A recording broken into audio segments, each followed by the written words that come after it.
محمد رسول الله يا حبيب الله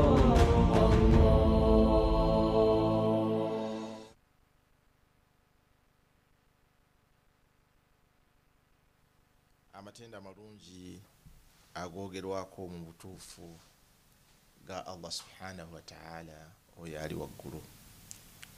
Tumutendereza Allah subhanahu wa ta'ala ne tumusaba okutusonyiwa obubi bw'emyoyo gyaffe n'obubi bw'ebikolwa byaffe. Oyo yenna Allah subhanahu wa ta'ala gwaba asazeewo aluŋŋame tewali asobola kumubuza, nabwe ekitego gwaba asazeewo abule tewali asobola kumuluŋŋamya. Nkakasa mu mutima gwange era njatuza n'olulimi lwange nti tewali kisinzibwa mu butuufu okuggyako Allah subhanahu wa ta'ala, omu yekka tagattibwako kintu kirala kyonna na kimu. Era nkakasa mu mutima gwange nenjatuza n'olulimi lwange nti Muhammadin sallallahu alaihi wasallam muddu wa Allah era mubaka we, ebigambo eby'amazima ebituufu ebitakubagana bibiri mu Qur'an entukuvu ey'ekitiibwa n'obuluŋŋamu obwannamaddala ze hadithi eza Nabbi sallallahu alaihi wasallam entuufu, ebigambo n'ebikolwa ebisinga okuba ebibi ennyo mu ddiini by'ebizuule muyo olw'ensonga nti bibeera bigunje ate nga byabubuze awamu n'ekyo nga bitwala abantu mu muliro. Abange mu abakkiriza mutya Allah subhanahu wa ta'ala era mwogerenga ebigambo ebituufu Allah subhanahu wa ta'ala balongooseza emirimu gyammwe era basonyiwe ebibi byammwe. Oyo yenna agondera Allah subhanahu wa ta'ala n'omubaka Muhammadin sallallahu alaihi wasallam aba yeesimye olw'essimu lunene. Abange mmwe abantu mutye mulabirizi wammwe Allah oyo eyabatonda nga bajja mu mwoyo gumu, bw'atyo n'atonda mukyala waagwo n'azaalukusa okuva mu gyombiriri abasajja bangi n'abakyala. Mutye Allah subhanahu wa ta'ala oyo gwe musabirigana ku lulwe Allah kubadde nga mutunuulizi gye muli. Olwaleero nga bwe twagamba wiki eyaggwa tuleeteyo ahadithun tanha ani sabbi, hadithi nyingi eziri mu bitabo ebingi zitugaana okuvuma nga ntuufu okuva ku Nabbi Muhammadin sallallahu alaihi wasallam, kubanga okuvuma kya wansi tekyagalibwa muntu yenna kabeere mwana muto. Kati bingi nnyo ate betuvuma ate nga Nabbi sallallahu alaihi wasallam yatugaana okubivuma, okugeza nga hadithi esooka waliwo hadithi ya Zaid ibn Khalidin eri mu Sunani Abi Dawuda 5101 Sunani Abi Dawuda ne mu Sunani tujja kuzisanga.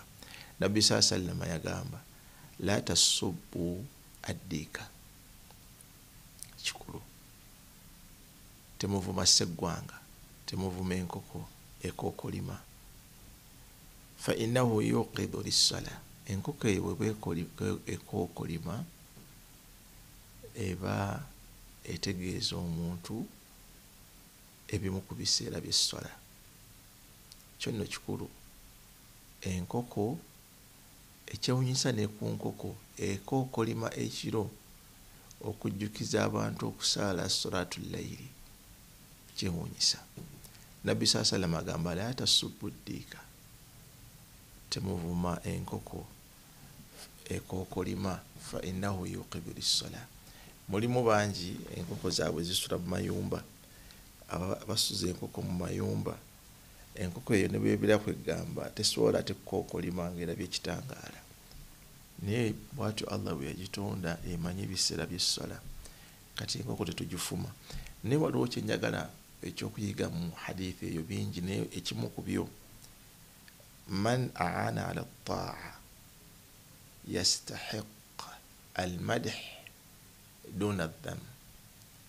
Man aana ala taa, omuntu yenna akuyambako okukola ibaada, yastahiqu almadhu, ayina kubeera nga omuntu oyo omuwaana n'okumulabawo n'okumusabira.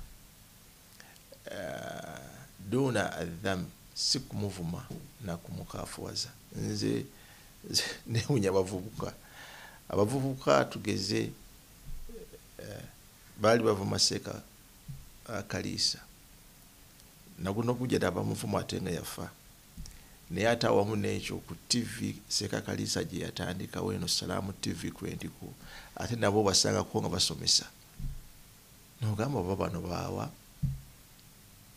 TV gye yatandikawo ekola ddaawa ate yagitandikawo ate gw'ovuma nange mba nkwewuunya akati man aanaka ala taa omuntu aba kuyambyeko okukola ddaawa n'okukola emirimu gyonna n'okuyambako kubanga eri enkoko etuyambako okutuzuukusa okusaala nabbi agamba tetugivuma ate gwe okuvuma omusomesa eyakusomesa la hawla wala quwata illa billah ne bwebeera nga hadithi emu yokka gwe nodda ku mutimbagano olemye okutegeera ono kyakugamba ate n'ovuma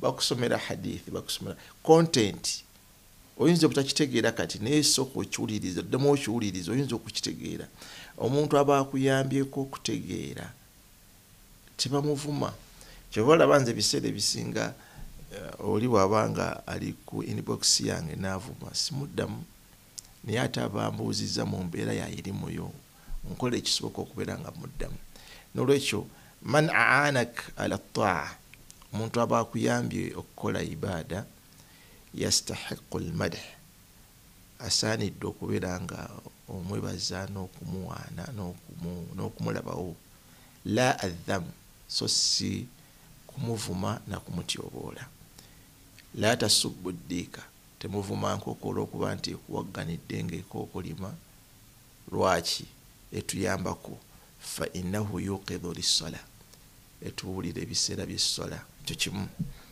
waliwo hadithi endala hadithi ya Abi Sa'id al-Khudri eri mu Bukhari nyiganyi gojja kugiraba gwe gamba Mr. Google njagala hadithi eri mu Bukhari 1373 3673 3673 hadithi ya Abi Sa'id al-Khudri Nabi sallam agamba la tasubbu ashabi kikulu falau anna ahadakum anfaqa mithla uhdi dhahaba nakyo kikulu ma balagha mudda ahadihim wala nasifa kinene la tasubbu ashabi temuvuma basahaba bange begamba yoyo eyalaba ku nabbi oluvannyuma n'amukkiriza era nabbi ogenda okufa obanga naye okufa ng'akyali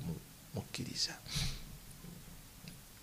ekyo kikulu eyo sahaba wa nabbi wa bbeeyi nabbi agamba la tasubbu ashabi temuvuma basahaba bange falau anna ahadakum senga omumummwe anfaqa mithla uhdi dhahaba nga saddase nga kyasaddaase nga zaabu yenkanaakana olusozi lwa Uhudi ma balaga mudda ahadihim wala nasifa tasobola kutuuka na kusembera ku kitundutundu kya sahaba.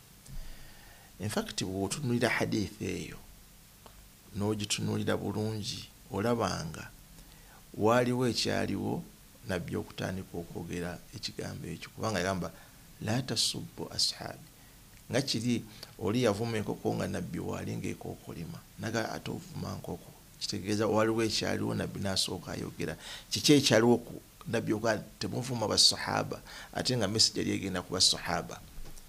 Kana baina Khalid ibn Walid ne Abdurrahman ibn Auf shay ngensi bwebeera n'obulamu bwe butebubeera tewali mbeera ya lubeerera tewali ssanyu lya lubeerera tewali nnaku ya lubeerera ate tewali mukwano gwa lubeerera tekubaamu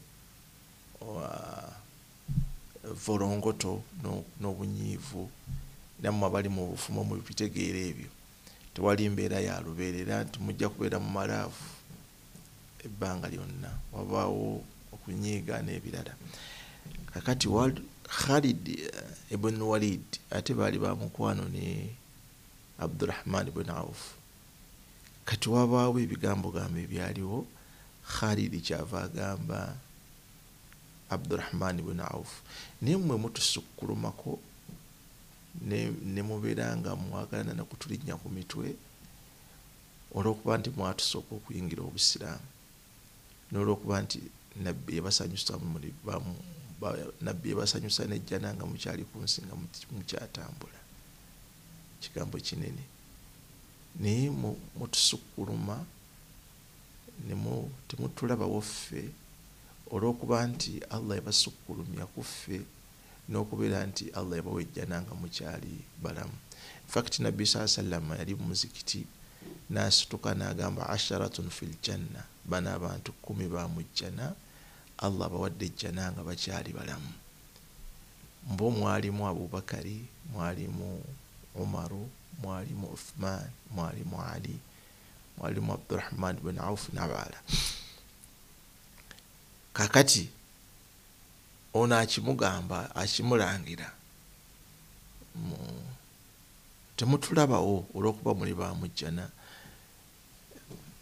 Abdurrahman bin Auf yatuula n'agamba ekigambo kiyogedde nga kinene, n'agamba ng'onvuma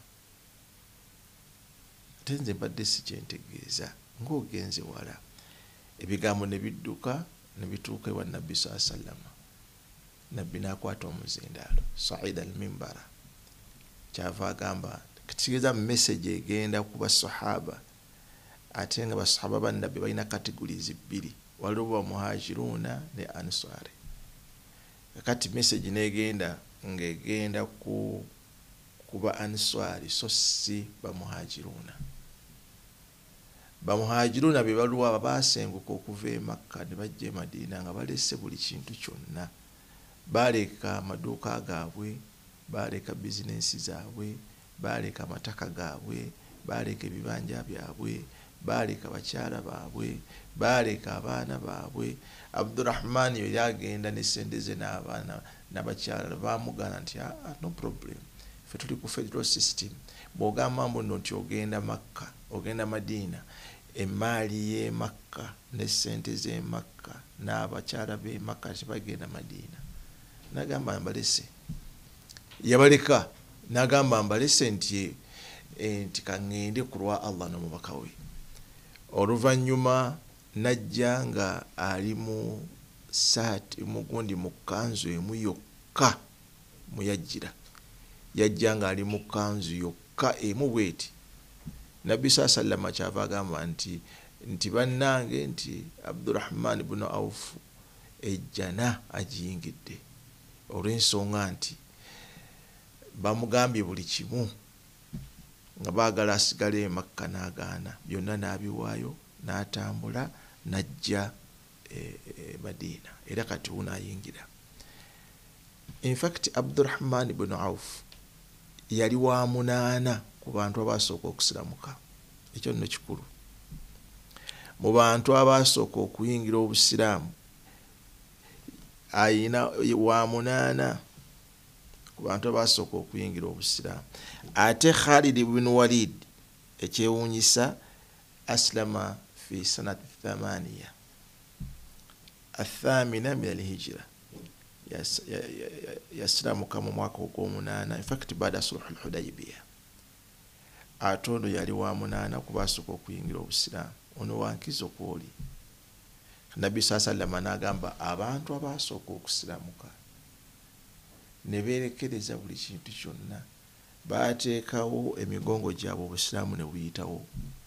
Abantu abo balina enkizo nnene ku bantu bano abasangiddwa e Madina, newankubadde nga n'Abamadiina nabo bakola omulimu munene okulisiivinga balifijiiza bavudde wa e Makka. Nabbi kyava agamba la tasubbu ashabi, temuvuma basooka kuyingira mu busiraamu mmwe abayingira oluvannyuma. Message egende eri abawalimu abasajja abo bemuvuma bannabbi biki baawaayo ettaka lyabwe, baawaayo ettaka lyabwe, ettaka eryo ne baliwaayo. Allah musta'an. Baawaayo ettaka lyabwe ne baliwaayo bazimbeko emizikiti ne bateekako emizikiti ne bassaako amalwaliro ne bassaako amasomero gonna agali mu Uganda agasomesa eddiini gonna galina empagi y'amaanyi eri basajja bakulu okuwaya amataka gaabwe.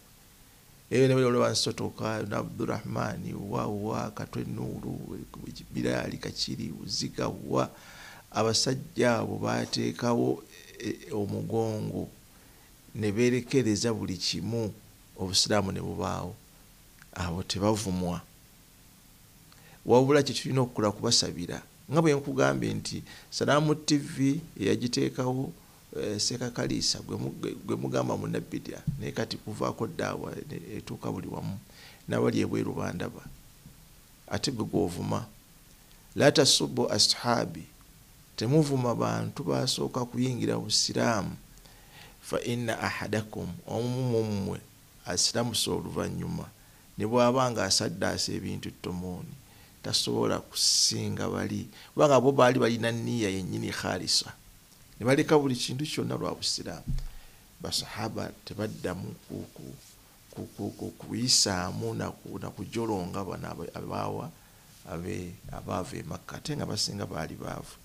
Kyova olaba Suratul Hadid aya ey'ekumi Allah subhanahu wa ta'ala yakisiinyaako n'agamba nti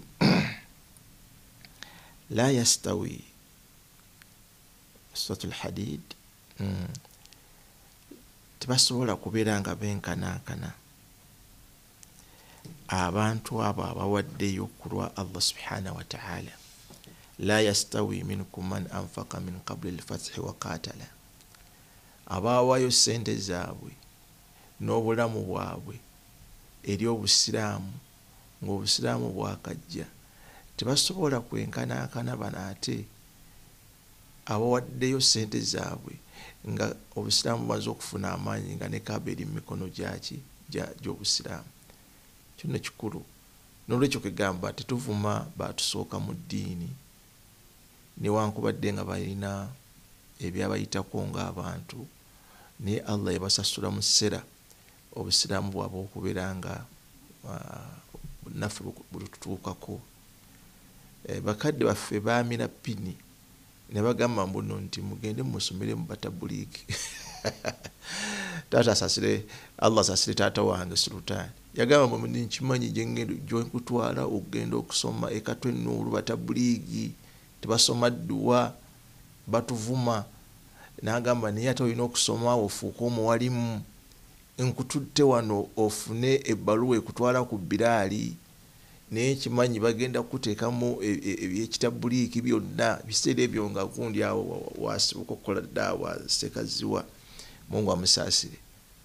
Sekaziwa nga wasibuka awo Katwe Nuuru awo ddaawa ya tabuliiki yatandikira awo. N'agamba naye genda osomaawo ofune ebbaluwa ekutwala ewa. Bw'oligenda mu maaso olibitegeera. Wallahi nabitegeera. Nensoma e Katwe nenfuna ebbaluwa ennyingiza ku Bilaali nenva ku Bilaali nengenda e Pakistan nenvaawo nengenda e Saudi. Mbitegeera. Abo abaatuweerera okubeera ne tufuuka abawalimu tubasabira bulungi. Abantu abaatusooka mu ddiini tetubakolimira. Abantu abaatusooka mu ddiini tubaweereza ssaala n'okubasabira edduwa.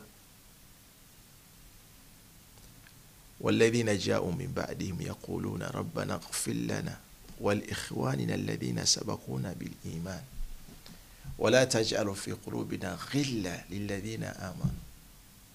Kwegamba tetufuna ghilla kubaatuweerera ne kubaatusomesa.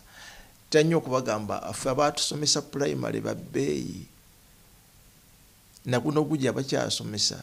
Seeka Sulaimani Damulira baseeka Jaggwe baseeka baani ne ku Bilaali bakyali bakyasomesa naye tebalina fatuwa zibawa zitabula Basiraamu ne bano abaakafuluma ate bo fatuwa ziyitirira n'okuvuma n'avuma n'okuvuma.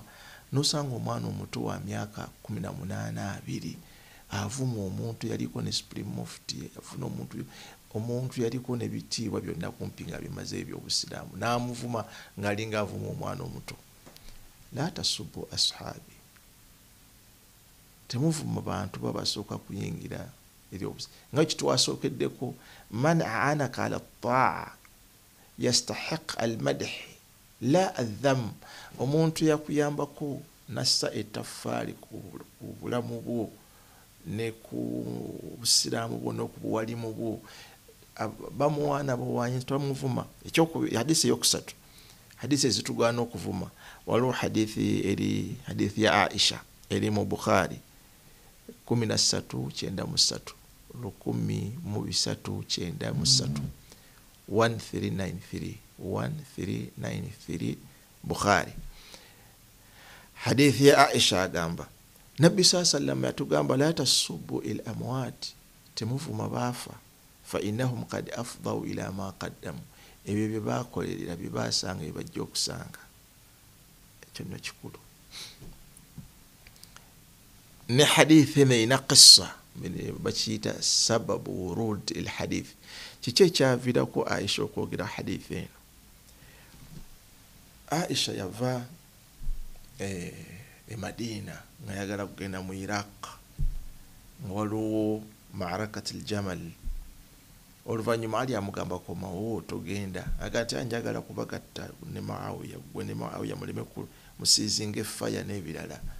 Akati ali n'awandiika ebbaluwa ng'agiwandiikira Aisha nga yamusaba akomewo n'ebirala, n'agiwa Zaid ibn Arja, Zaid el-Arja n'agimuwa. Genda ogiwa Aisha, abala bagamba yagisindisikidde Muawiya n'ebirala, naye nga Muawiya yamuwandiikira iye ne Aisha naye n'amuwandiikira. Naga nti waliwo ebbaluwa gye mbawandiikidde mugisome, naye Zaidi yagenda okugireeta. Ne balinda ebbaluwa, Zaidi galagireeta. Ne wayitawo ebbanga, nagamba Zaidi kiki kyaliko? Aisha kyava agamba la'anahu Allah, Mungu amugye mu kusaasira kwe amukolimire. Abaali okumpi ne Aisha nabagamba naa ono omuntu gw'okolimira gwe tomanyi yafudde. Era badde ajja kuwa bbaluwa n'afiira mu kkubo ne tumuziika. Gw'okolimira yafudde. Aisha kyava agamba astaghfirullah emirundi mingi nga bwakaaba. Ne bamugamba lwaki bwe tukugambye nti oli yafudde nga tolirize mu kwesitagaafuruza. Kyava agamba nti nze mbadde omuntu gwe nkolimira nga n'omuntu gwe ngamba Allah mujje mu kusaasira kwe ate nga mufu wajjo yafudde. Nabbi sallallahu yatugamba kyo kikulu. La tasubbu el amwat, temuvuma baafa. Bavubuka, la tasubbu el amwat, temuvuma baafa. Muwalimu ne ku Salamu TV obeerako ogamba nti bwe nawulira amawulire nga Ssekagundi afudde nenga nenfuna wuzu nesalira akabbiro olw'okufa kwa Ssekooli. Biki byo byemusomesa abantu, biki bye mwogera mu bantu? Omusiraamu asanyuka olw'okufa kw'omusiraamu, kabeere nga si musiraamu tetusanyuka muntu yenna nga afudde. Nabbi sallallahu yali atudde nawayitawo jeneza ng'eri mu keesi. Nabbi sallallahu n'ayimirira okuwa respect oyo yali mu keesi, n'amugamba innahu janazatu yahudi, oyo afudde mu Yudaaya. Nabbi n'agamba alaysat nafsan, kyogamba oyo si muntu ali mu jeneza. Tumuwa ekitiibwa olw'okuba nti abadde atambula takyatambula, ate agenda mu maaso ga Mungu. Naye abadde alina ettaffaali lyassa ku nsi yaffe. Bemuvuma balina ettaffaali ddene ku Busiraamu, bemuvuma be baatusomesa, naffe tulina ettaffaali lyetussa ku Busiraamu. Kati mutuvumira ki? Kale muvuma abalamu ne muvuma n'abaafa, la hawla wala quwwata illa billah. Nabbi agamba la tasubbu el amwat, temuvuma baafa, fa innahum qad afdau ila ma qaddamu, bye baakolera kuno ku nsi bagenda okusanga. Allahu adlan, Mungu mwenkanyankanya. Buli muntu kiyakola Mungu ajja kukimuwa musera. Ate n'ekirala, abantu abali mu kabuli, waliwo hadithi yeewuunyisa nga Allah subhanahu wa ta'ala atagenda bateeka mu bifo ebirungi abawenejjana, then bagambe Allah naye ffe tufuli mu bifo ebirungi n'omu kwesiima, naye nga kuno ku nsi tetwakola mirimu giryawo gya bbeeyi gitutuusa mu bifo bino eby'ebbeeyi. oluvannyuma Allah bagambe nti waliwo be mwaleka ku nsi babatadde mu dduwa zammwe ne babasabira, oba waliwo mutabani wo akusabidde edduwa ate nga eva ku ntobo y'omutima gwo, ku ntobo y'omutima gwe, nga akusabira gwe nkusonyiwe ebyo byakuyitako. Era kyetugiriŋŋana nti Mungu saasira abaafa, bwe babeera nga bakola emirimu emibi bakendeerezeeko, bwe babeera nga bakola emirimu emirungi bongeerezeeko, ate obalamuze musera. Nagamba edduwa ezo nzaanukudde, kati mwe muve mu bifo ebibi mugende mu bifo ebirungi. Ffe twogera birungi ku baafa. Nabbi agamba wadde hadithi erimu ebigambo naye abasinga eriko ebijuwagira bingi.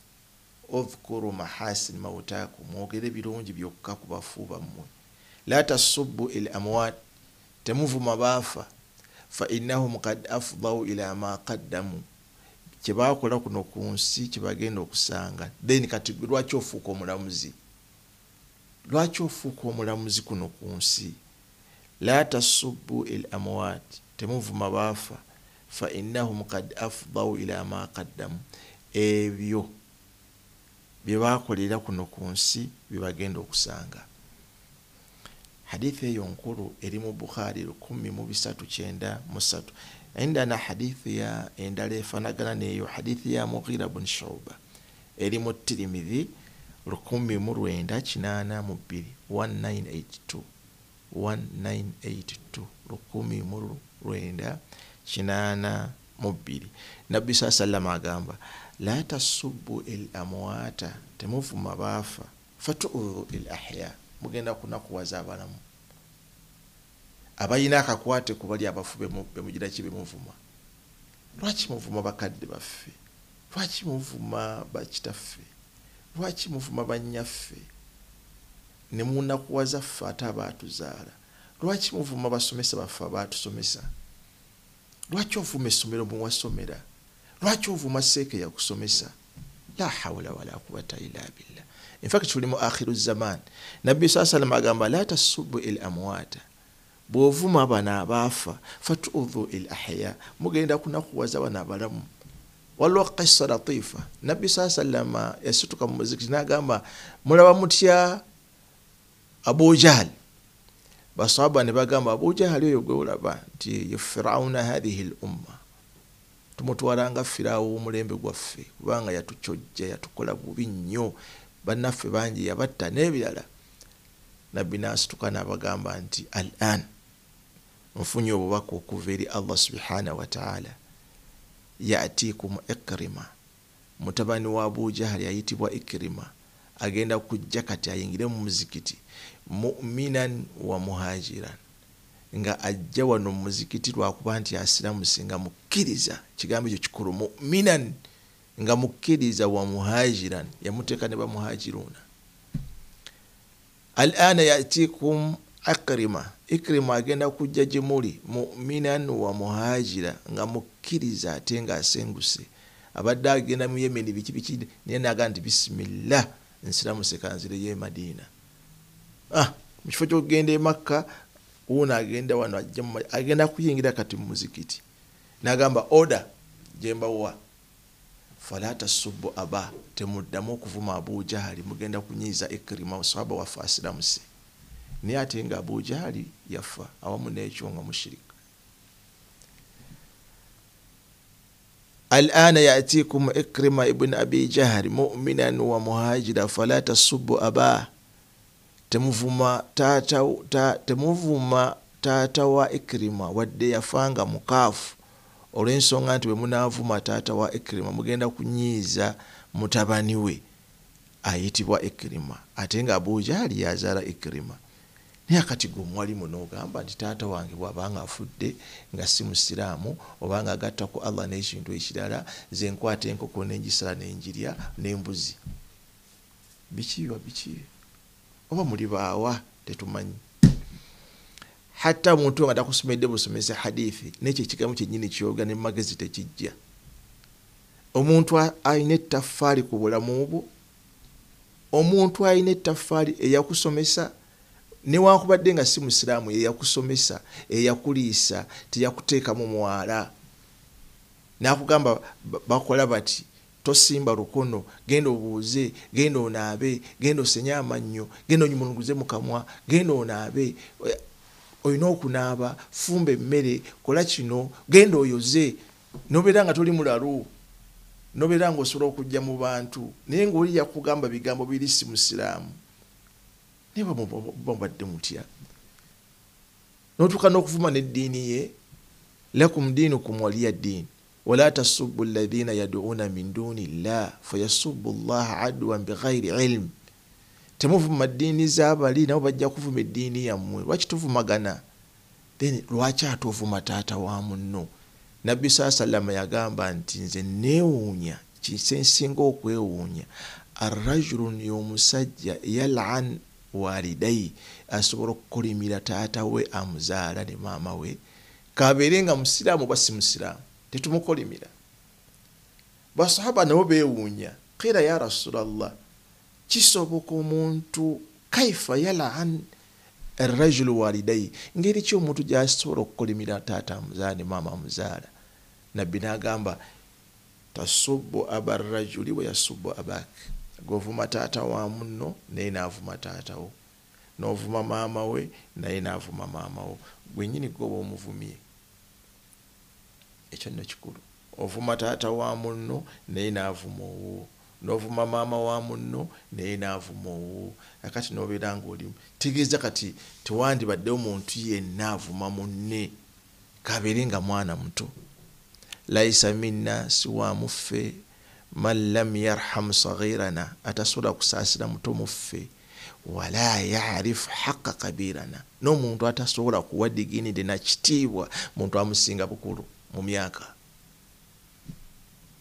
tosobola kuwa right ya musajja mukulu ebyo byokuwa ekitiibwa omuntu yenna kabeere musiraamu oba si musiraamu ebyo nno ebigambo bikulu Ikrima asiramuse naye taata we badde mu muvumo olw'okuba nti yafa nga n'ebintu bye bakola ebibi temuddamu kuvuma taata wa Ikrima Abu Jahali olw'okuba nga mugenda kunyiiza ate musiraamu muffe nga muvuma taata we ekyo nno kikulu waliwo hadithi endala hadithi ya Ibn Abbas eri mu Musnad Imam Ahmad 2734 nayo nkulu erimu ebigambo gambo naye abasinga baginafuya bagamba talina buzibu n'okusinza zibadde tusoma hadisi zonna yataqawwa kubanga basunani bonna bagiwandiika hadithi egamba etya agamba nti waliwo omusajja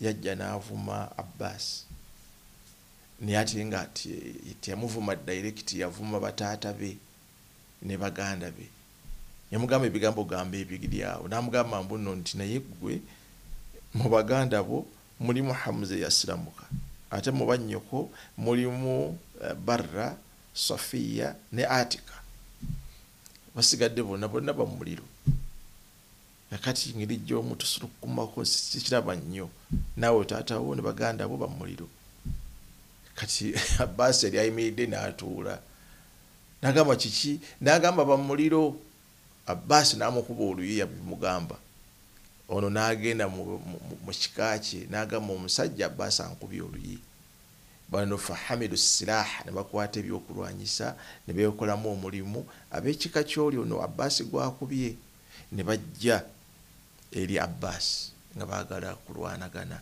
nabbi n'akwata akazindaalo nagamba fa inna al-Abbas minni Abbas wa munzi wa ana minhu nange iranva mu Abbas ayo Abbas taata wange muto fina tukwatagana kuki ku Abdul Muttalib ya muzalatu ya bajjajja wange asooka fala tasubbu amwatana temuddamu kuvuma bafu baffe olaba nabbi bali abafu babe ate nga si basiraamu yagamba falata baga bavuma batali basiraamu nabbi n'agamba falata subu amwatana temuvuma bafu baffe fatuudhuna ahyana kati fabalamu mutunyiiza ensonga lwaki Abbas anyiize nakkuba kuvuma taata we, kuvuma jjajja we, kuvuma baganda be niwankubadde nga si basiraamu. fala tasubbu amwatana, temuvuma bafu baffe naye nga tebaali basiraamu. fatuudhu ahyana, abalamu buffe bajja kubeera nga banyiiga era basi kyakoze nakuba oluyi. la tasubbu el amwat, temuvuma baafa. fa innahum kad afdau ila ma qaddamu, Allah ye mulamuzi ajja kubalamula. then katulumu lwaki mufuuka balamuzi kuno ku nsi? waliwo hadithi eri mu Muslimu, hadithi 2246, nabbi saa sallam agamba la tasubbu dahara, temuvuma mwaka. Kyono kikulu, mwaka guli kumpi kugwako. la tasubbu dahara, temuvuma mwaka. Ubadde mwaka mubi, ubadde mwaka gwa tabbu, ubadde mwaka biki. Nabbi agamba la tasubbu dahara, temuvuma mwaka. fa inna Allah huwa dahar, Allah ye mwaka. Waliwo hadithi endala eri mu Bukhari, nabbi saa sallama yagamba yuvini ibni adam, omwana Adamu anewunyisa nanyiiza. yasubbu dahara, avuma omwaka. wa ana dahara, ate nze Allah nze mwaka. ye mwaka atya? biyadi al amr, byonna ebibeera mu mwaka biva kunze, nze mbikontolinga. olw'ensonga uqallibu layla wannahar, nze nkyusakyusa ekiro n'emisana. then okukyusakyusa ekyo n'emisana nekikola wiiki, oluvannyuma nekikola omwezi, oluvannyuma nekikola omwaka. kitegeeza Allah ye mwaka. lwaki? yuqallibu layla wannahar, yakyusakyusa, buziba ne bukya. n'obanga gwani n'ofa, era enjuba egwa, era n'emmambya n'esala, era n'enjuba n'evaayo. Nolwekyo Allahu waddahar, olw'ensonga nti yuqallibu layli wannahar. Ebyo bye tugamba gubadde mwaka mubi, gubadde mwaka gwa tabbu, gubadde mwaka gwa kubonaabona, gubadde mwaka gwa covid, tabyogera kulwokubanga Allah subhanahu wa ta'ala biyadihi al-amr, yasalawo, yakyusakyusa programu. Kyono kikulu. Hadithi endala ezitugaana okuvuma nno nkulu egenda gy'abavubuka. Abavubuka eno hadithi yammwe, la tasubbu shaitan, temuvuma sitaani. Kikulu. La tasubbu ash-shaitan, temuvuma sitaani. Ate mmwe abajookya temuvuma sitaani, ate okwokya. min babil awla la tasubbu shaitana, temuvuma sitaani. wata'awadhu billahi min sharrihi, bw'obalaba ebizibu byonna ebivudde mu sitaani oba ne sitaani byakutuusizzaako, gamba bugambi a'udhu billah. bw'oyogera ekigambo ekyo a'udhu billah, then sitaani edduka n'ekuviira. Mungu mulungi, ffe tetulina maanyi, naye bw'oyogera ebigambo nti a'udhu billah, sitaani ng'egenda. la tasubbu shaitan, temuvuma sitaani. wata'awadhu billahi min sharrihi, mubeerenga mwekingiriza Allah obubi sitaani bwe batuusizzaako. hadithi ya Abi Hurayra ntuufu, genda mu as-silsilatu sahiha ekya Alban, hadithi 2222 2422 2422 2422 as-silsilatu sahiha ya Alban, hadithi ojja kugisangawo.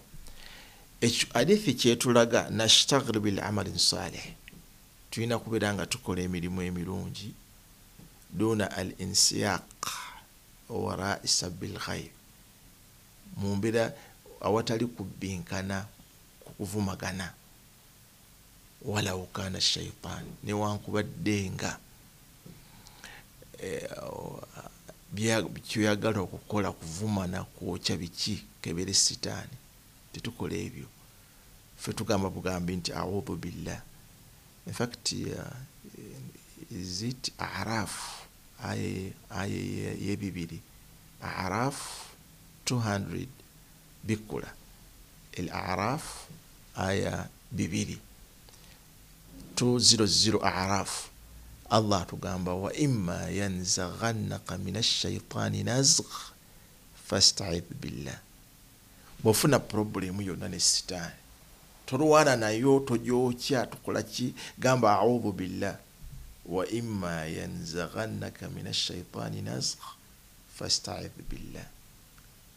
Bw'oba ofunye obuzibu n'onyiiga n'emitawaana okuva ku sitaani wegamba bugambye audhu billah, ekyo n'oba okikoze byonna bigenda kubeera nga biggwawo. N'ekirala njagala mukitegeere nti sitaani yakolebwa mu muliro ate ffe twakolebwa mu ttaka. Then sitaani yakolebwa mu muliro, ffe twakolebwa mu ttaka. Y'ensonga lwaki ne bw'otula mu ttaka teri kukosa. Eyo ensonga lwaki bwe tuba tufudde batuzza mu ttaka olw'okubanga mwe twakolebwa. Ate yo sitaani yakolebwa mu muliro. Akati gwe bw'ogamba nti ogyokyezza muliro just oba ogimanyiira. Sitaani ejja bakola ebigambo mujabu kyobalabanga oluusi ne sitaani yabayingira ku mitwe gyammwe. Mulimu ebintu by'abantu buga n'ogamba ye oba ono waawa ogenda okulaba ogenda ogamba mbuno nti nkutte sitaani. First of all sitaani ffe tulaba ge majinni, amajinni gatulaba ate ffe tetugalaba. Oyinza otya okuŋŋamba nalaba omwalimu asoma asimenye lukuya biki ate akutte ku bbeere ly'omukyala eno bw'asoma lukuya.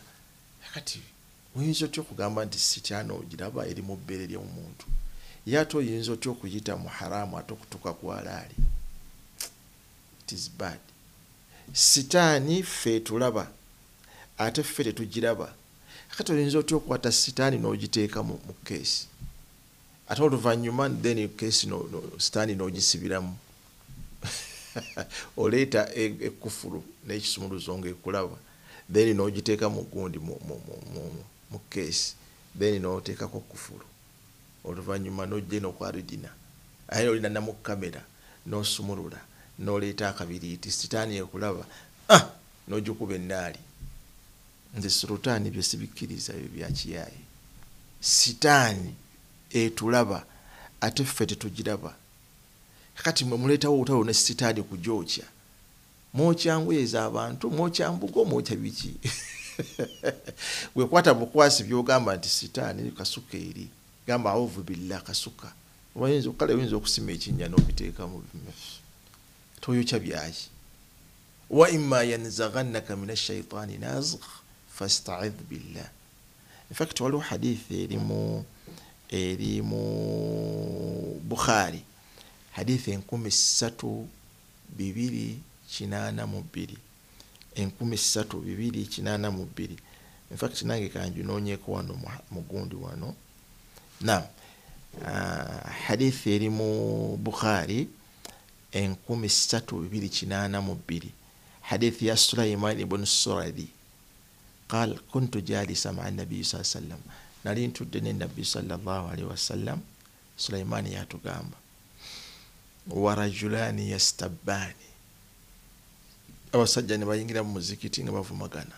Olaba bali mu muzikiti bali mu kuvumagana ate nga omuzikiti dhikirullah kuleteramu azkari wa qira'atul Qur'an kusoma Qur'ani wa ssala teri bilala okujjako ebyo ebisatu oleeta azkari na kusoma Qur'ani na ssala.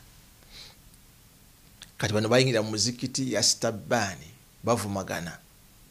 Fa ahaduhuma omukubo ihmarra wajhahu yenna amyuse akyuse ne kala mu face ye wantafakhat audajuhu yenna nga n'emisuwa gyereeze bavumagana sitaani bemaze okumuyingira misuwa gyereeze. Faqala nabiyyu sallallahu alayhi wasallam nabbi yali atudde nga abalaba kyava agamba inni la'alamu nze mmanyi kalimatan kigambo kimu bwe kiti law qalaha senga omu kuba akyogera la dhahaba anhu ma yajidu sitaani egera nemuvaako. Ino hadithi enkulu Bukhari 3282 inni la'alamu nze mmanyi kalimatan ekigambo kimu law qalaha senga omu akyogedde kwabo babavumagana dhahaba anhu ma yajidu eyo sitaani emuliriko ku mutima eyingidde ne musaayi gwe n'obusungu bw'ettumbiizi bwonna bugenda. law qaal singa omu kuba agambye audhu billahi min ashaitaani rrajim, audhu billah, sitaani egenda. dhahaba anhu ma yajidu, sitaani emuddukako negenda. faqaalu lahu, bano abaali mu dalasa abaali nenabbi nga batudde nabbi nga akyogera, nasituka, infact yali Muadh bin Jabal, nasituka n'agenda eri bano abasajja ababiri abaali bagira ki kati olwokuba nti yayagala bano obusungu bugwewo n'okuvumagana kugwewo, yayogera ekigambo naye nga nabbi sikyagambye, n'agamba inna nabiyya sallallahu alayhi wa sallam qaal, nabbi abagambye mubeere nga mugamba ta'awadhu billahi minash shaitan, gamba a'udhu billah, obusungu bwe mulina bujja kugenda.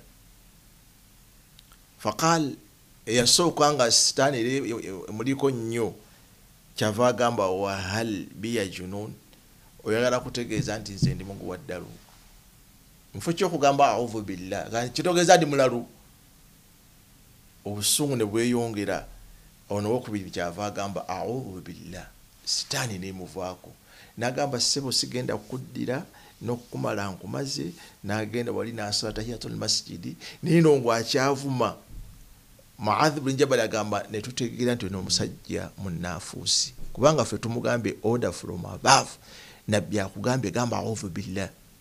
Yagamba omuntu gogamba agambe a'udhu billah, ekitegeeza aba mugu wa ddalu, anti ye sitaani. Kati kyotegeeza nti sitaani njirina, ate mukifo ky'okugamba muno nti sitaani nvaako, ekitegeeza nti mugu wa ddalu, ndi sitaani, ndi ngudde eddalu, nga yeeyongera bweyongezi. Akati ono n'agamba a'udhu billah, sitaani nemuvaako. Ono n'addamu kusaala, ono nga bw'agenda mu maaso n'okuvuma, ono ye abivuddeko dda, ne bazina ne baswala, ono n'ava ne muswalira nga obusungu bukyamuliko, ng'agaanye okugamba a'udhu billah. N'olwekyo enkolagana yaffe ne sitaani si kubeera nti tuvumaŋŋana na kubeera nti tugyokya waba tugamba a'udhu billah. Aye n'omuntu aba akoze egamba tawuba, ebyo bivaamu obuvi, n'ogamba eddogo omajini biki byonna mbivuddemu, ate teweeteeka mu kamera. Ffe tetuwa bujulizi abasiraamu tetwagala bujulizi, ffe tetuwa bujulizi na kwemulisa. Tenze nali nkola ABCD, Mukama nampa mukisa nembivaamu, era nze nayagala mukaneiba nemuzalamu n'abaana, naye kati nakola tawuba. Ebyo si byaffe. Gwegenda mu nsonda wekka okole tawuba ng'oli wekka, kiri wakati wo ne Mungu. Toleeta mu kamera kutugamba nti nga bw'olina amasabo n'ebirala nga bw'ogawokya. Noniidi ennyumba ebaddemu amasabo biki kugikubako omuliro, wakiba mwonoona ssente na musenyu n'ebirala. Just mugyeemu ebyo ebintu mubigyeemu, just mugireki, oluvannyuma musigeko langi, then ennyumba mugisulemu. Bugambye a'udhu billah, tekitaagisa na ku kamera, kukwata ku kamera, ojja kuleeta ebizibu eri obusiraamu n'abasiraamu. Ekisembayo hadithi ya Abi Huraira eri mu Sunan Ibn Majah. Tuli ku hadithi ezigaana okuvuma ebintu ebyenjawulo. Eno hadithi yesembayo Sunan Ibn Majah 3727. Nabbi agamba la tasubbu riha, temuvuma mpewo, fa innaha, empewo gye mulaba, min rawhillah, Mungu yaba agisindise, taati birrahma wal adhab. Empewo eyinza okujja n'okusaasira, ate empewo eyinza okujja na bibonerezo. Walakin salullaha min khayriha, empewo bwebengezze mubeere nga musaba ebirungi ebiri mu mpewo. Wa ta'awadhu billahi min sharriha, mubeere nga mwekingiriza ku Allah n'empewo gy'aba aleese. Oli ayinza okubuuza n'agamba kaifa yakunu min rahmatihi, ate ngeri ki empewo gy'eyinza okubeera nga kusaasira kwa Allah, ma annaha, awamu n'ekyo ng'empewo ejja ate taji'u bil adhab, ate ejja n'ebibonerezo. Kanziremu oli agamba kaifa yakunu min rahmatillah, ngeri ki ate empewo bwejjanga erimu kusaasira kwa Mungu ate awamu n'ekyo ng'empewo essemu ttaimu ate ng'ereese adhaabu ekisoboka ekiyinza okuba idha kana adhaaba lidhalama eyinza okujja nga empewo ezze okuzikiriza abalyazaamaanya n'okubassaako punishment kati bwabanga ezze ng'ezikiriza abalyazaamaanya ate fa yakunu rahmata lilmuminin ate kuba kusaasira eri bano abadde bakolebwako obulyazaamaanya nejja empewo abalyazaamaanya bonna nebajjawo ate bana batali balyazaamaanya bakkiriza ne basigalawo. Walhadithu baqiya, tebisobola kuggwayo ne hadithi nyingi ezitugaana okuvuma ebintu ebyenjawulo lwakuba obudde buba butono. Tetuvuma sitaani, tetuvuma mpewo, tetuvuma nkoko oba sseggwanga, tetuvuma baafa, tetuvuma bakadde baffe, tetuvuma basahaba bannabbi, tetuvuma baatusooka mu ddiini. Tovuma mukyalawo, tovuma bbaawo. Bw'olaba nga sitaani yekuleetedde obusungu gamba a'udhu billah wa imma yanzaghannaka mina shaytaani nazgh fasta'udhu billah. Temwokyayo kya majinni ago biki gajja baleetera ebizibu, gamba bugambye a'udhu billah. Tusaba Allah tutaga amazima tugagoberere, atutaga obulimba tubeere nga tubuleka. Wa sallallahu wasallam ala sayidina Muhammad wa ala alihi wa sahbihi wasallam. Wassalamu alaikum wa rahmatullahi wa barakatuh.